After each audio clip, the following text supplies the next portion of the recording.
दोस्तों, देश और दुनिया की ताजा और महत्वपूर्ण खबरों में आपका स्वागत है। आज की मुख्य और ताजा खबरों की बात करें तो देश के इन 5 राज्यों पर मेहरबान मोदी जी गरीबों पर अतिरिक्त लोन लेने की दी इजाजत। साथ ही दोस्तों, अगली खबर की बात करें तो योगी जी के यूपी में फिल्म सिटी बनाने को लेकर शिवसेना को लगी मिर्ची। केंद्र सरकार और योगी जी के लिए बोली ये बात। इसी के साथ ही दोस्तों, दूसरे राज्य से शादी करके आई बहुओं को नौकरी और चुनाव में नहीं मिलेगा आरक्षण। राजस्थान हाईकोर्ट का आदेश। वही दोस्तों, कोरोना काल में अच्छी खबर, वायरस से लड़ने में प्रभावी एंटीबॉडी की पहचान। इसी के साथ ही दोस्तों, अगली खबर की बात करें तो केंद्र सरकार ने राज्यों को दी 670 इलेक्ट्रॉनिक बसों और 271 चार्जिंग स्टेशनों की सौगात। तो दोस्तों, आज हम इन सभी खबरों के बारे में विस्तार से जानेंगे और दोस्तों इसके अलावा भी कई अन्य बड़ी खबरें जिनके बारे में अभी हम विस्तार से जानेंगे। तो दोस्तों, वीडियो शुरू करने से पहले आपसे छोटा सा निवेदन है कि आप हमारे वीडियो को लाइक व शेयर जरूर कर दें। तो चलिए दोस्तों, बिना देरी किए जानते हैं आज की सभी बड़ी खबरों को। पहली खबर, देश के इन 5 राज्यों पर मेहरबान मोदी जी गरीबों पर अतिरिक्त लोन लेने की दी इजाजत। जी हां दोस्तों, मोदी सरकार ने अपनी महत्वाकांक्षी योजना one nation one ration card योजना पूरा करने के लिए बड़ा कदम उठाया। देश के 5 बड़े राज्यों आंध्र प्रदेश, तेलंगाना, कर्नाटक, त्रिपुरा और गोवा को भारत की सरकार की इस योजना को पूरा करने में दिक्कत आ रही थी।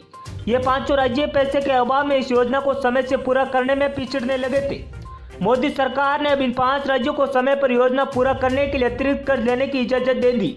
अब ये 5 राज्य बैंक से या बाजार से अतिरिक्त लोन उठा सकते हैं। इन 5 राज्यों को इस योजना को पूरा करने के लिए तकरीबन 1000 करोड़ रुपए की जरूरत थी।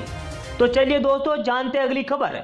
योगी जी के यूपी में फिल्म सिटी बनाने को लेकर शिवसेना को लगी मिर्ची। केंद्र सरकार और योगी जी के लिए बोली ये बात।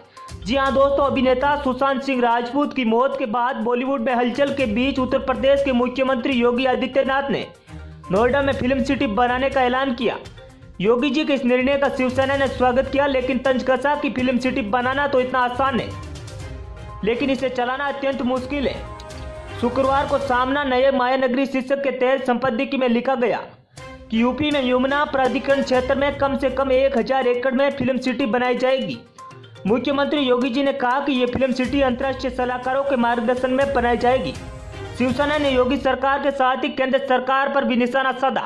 शिवसेना ने मुखपत्र में लिखा कि कश्मीर में अनुच्छेद 370 हटाने के बाद केंद्र सरकार को कश्मीर में भी एक फिल्म सिटी बनानी चाहिए।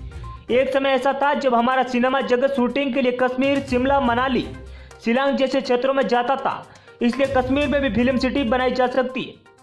तो चलिए दोस्तों, जानते हैं अगली खबर। दूसरे राज्य से शादी करके आई बहुओं को नौकरी और चुनाव में नहीं मिलेगा आरक्षण। राजस्थान हाईकोर्ट का आदेश। जी हां दोस्तों, राजस्थान में अब किसी भी बाहरी व्यक्ति को सरकारी नौकरी और चुनाव में आरक्षण का लाभ नहीं मिलेगा। राजस्थान हाईकोर्ट ने अपने फैसले में यह साफ कर दिया। दरअसल जस्टिस सतीश कुमार की एकल पीठ ने प्रेम देवी याचिकाओं को खारिज करते हुए फैसला दिया कि दूसरे राज्य से विवाह करके आने वाली महिला या प्रवासी प्रदेश में सरकारी नौकरी और चुनाव में आरक्षित सीट के लिए दावेदारी नहीं कर सकते, चाहे वह राजस्थान और मूल राज्य में एक ही आरक्षित वर्ग की सूची में भी क्यों न हो।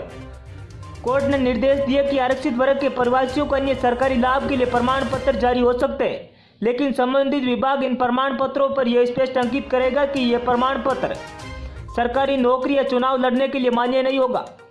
तो चलिए दोस्तों, जानते अगली खबर। कोरोना काल में अच्छी खबर, वायरस से लड़ने में प्रभावी एंटीबॉडी की पहचान। जी हां दोस्तों, वैज्ञानिकों ने कोरोना वायरस से लड़ने में एक अत्यधिक प्रभावी एंटीबॉडी की पहचान की, जिससे प्रभावी टीका बनाने में मदद मिल सकती है। जर्नल सेल पत्रिका में प्रकाशित शोध के मुताबिक German centre for neurodegenerative and charity university medicine Berlin के वैज्ञानिकों ने कोरोना संक्रमित मरीजों के खून से 600 अलग अलग प्रकार की एंटीबॉडी ली। प्रयोगशाला में प्रत्येक एंटीबॉडी का वायरस पर असर जांचा। वैज्ञानिकों ने इन एंटीबॉडी के जरिए फिर एक कृत्रिम एंटीबॉडी का विकास किया। वैज्ञानिकों ने बताया न्यूट्रलाइजिंग कहलाई जाने वाली इस एंटीबॉडी का कोरोना पर असर दिखा। हालांकि अभी इस पर और परीक्षण किए जाने बाकी है, पर वैज्ञानिकों का मानना है कि एंटीबॉडी रोगाणु को कोशिकाओं में प्रवेश करने और प्रजनन करने से रोक सकता है। तो चलिए दोस्तों, जानते हैं अगली खबर। केंद्र सरकार ने राज्यों को दी 670 इलेक्ट्रॉनिक बसें और 271 चार्जिंग स्टेशनों की सौगात। जी हां दोस्तों, देश में पर्यावरण प्रदूषण और पेट्रोलियम ईंधन की चुनौतियों से निपटने के प्रयासों के तहत केंद्र सरकार ने महाराष्ट्र, गोवा, गुजरात, चंडीगढ़ के लिए 670 इलेक्ट्रॉनिक बसों को मंजूरी दे दी। इसके अलावा मध्य प्रदेश, तमिलनाडु, केरल, गुजरात, पोर्ट ब्लेयर के लिए 241 चार्जिंग स्टेशनों को स्वीकृति दी गई। ये सौगात फेम इंडिया योजना के चरण 2 के तहत दी गई। फेम इंडिया योजना के चरण 2 के तहत दी गई स्वीकृति केंद्रीय भारी उद्योग मंत्री प्रकाश जावड़ेकर ने शुक्रवार को कहा कि यह निर्णय सरकार की पेट्रोलियम ईंधन पर निर्भरता को कम करने और वाहन से उत्सर्जन के मुद्दों को हल करने की प्रतिबद्धता को दिखाता है। तो चलिए दोस्तों जानते हैं अगली खबर। मुंबई के केईएम अस्पताल में कोविशील्ड वैक्सीन का मानव परीक्षण शुरू।